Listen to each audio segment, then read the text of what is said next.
Hey, it's Tuesday, May 5th. Happy Cinco de Mayo. We're looking at Acts 22 and 23 today. Now, as you know, in our household, we're officially on a baby watch here. But as of right now, it's what? It's Tuesday at around 3:54. No signs of baby coming anytime soon. So we're just being patient and we will wait. But as for our study on Acts, things are really ramping up rather quickly. You see, a lot's going on. Paul travels to Jerusalem back in chapter 21, and he knew that he was walking into danger. He gives all these kind of sorrowful farewells and almost these ominous warnings about him going to travel to Jerusalem, much like Jesus when he was going to go to Jerusalem at the end of his life as well. So Paul goes to Jerusalem. He receives a warm welcome from the Christians there, including James, who's the brother of Jesus. We've talked about him before. But alas, there is drama.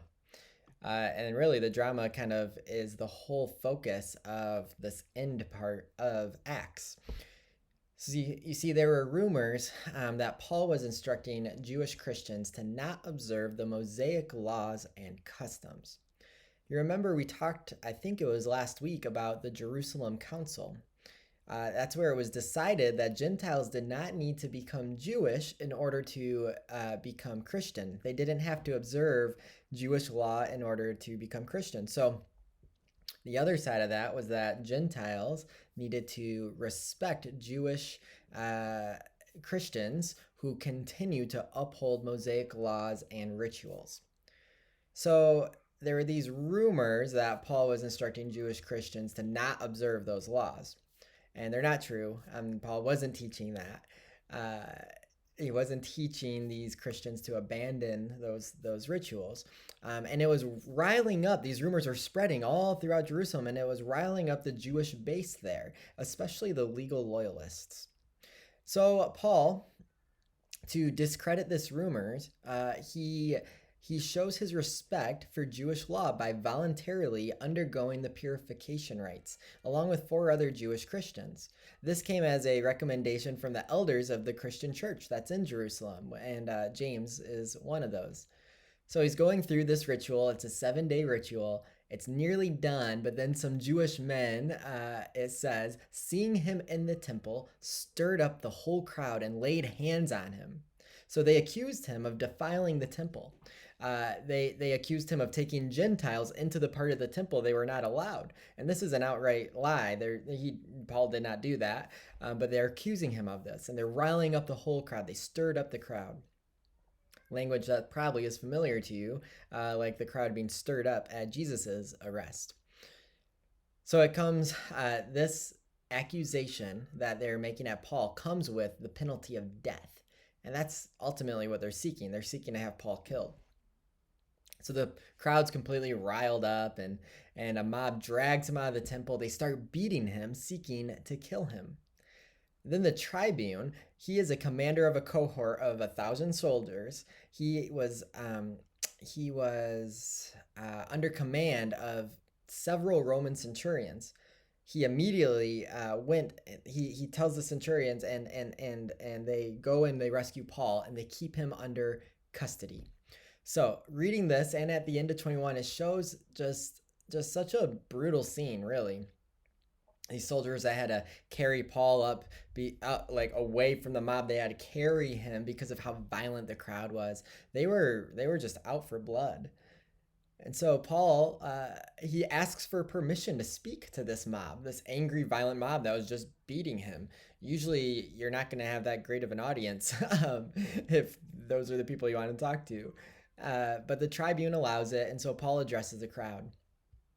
Now, he basically wanted to establish his faithfulness to his Jewish heritage. That's something Paul never let go of. You know, he would say, I was a Jew among Jews, and show how Jewish he was before finding Christ. And yet he still upholded the rituals and wanted to honor that. In fact, that was the very thing he was trying to do in the first place in the temple, was to show his faithfulness to his Jewish heritage. So he gives personal testimony during this, addressing the crowd. It includes his former zeal for Judaism, his encounter with Jesus, and his calling to serve Jesus through his mission to the Gentiles. Now, the crowd was tracking with him okay until that very last point, and that's when the crowd just loses it and they yell out that he shouldn't be allowed to live, all that kind of stuff. And then Paul reveals to the tribune that he's a Roman citizen, which allows him certain rights. It saves him from being flogged, which was really good. And the tribe brings him before the Sanhedrin. So the tribune brings him before the Sanhedrin. We're familiar with the Sanhedrin. It's the group of 71 Jewish leaders. And that's a big group to meet in front of. We've had a lot of bad luck with this group so far. So let's just see how this goes for Paul. Now, there's this weird little exchange between Paul and the high priest. It's kind of this weird disconnect where it's just kind of strange. But then Paul quickly recovers, and then quickly he proclaims why he was being beaten in a way, the way he describes it, the way he describes his kind of capture and why he was being beaten, he did it in a way that did not divide the Sanhedrin.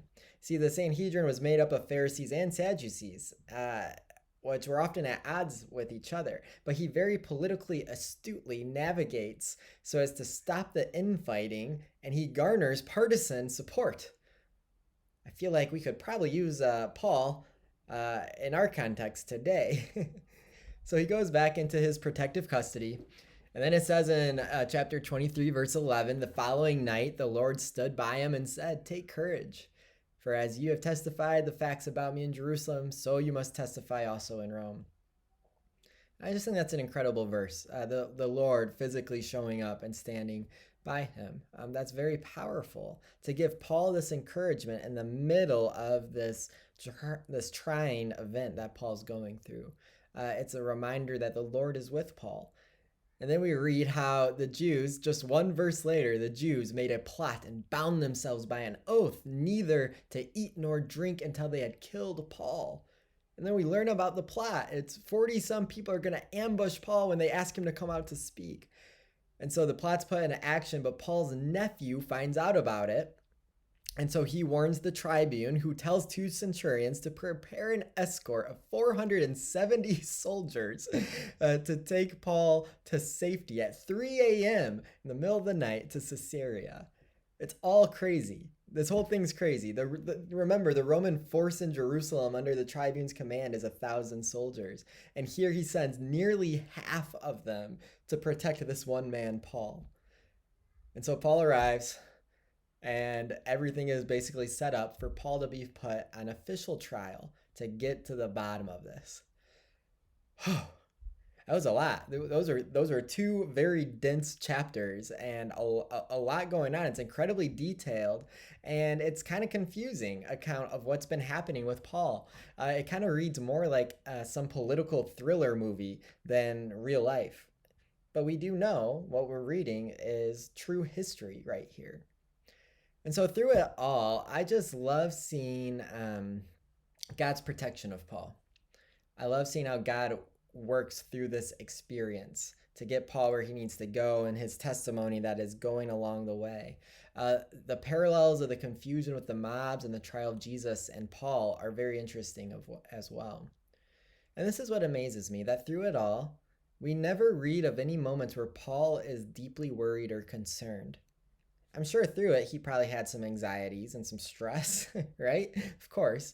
But we don't see that. We see instead a man who is clearly walking in step with the Spirit, so much so that the Lord physically comes to stand by his side and encourage him. He's walking in step with the Spirit, confidently navigating this incredibly trying time. Which leads to our reflection questions today. Have you ever experienced a supernatural peace in a situation that should have caused you great stress? What was that like?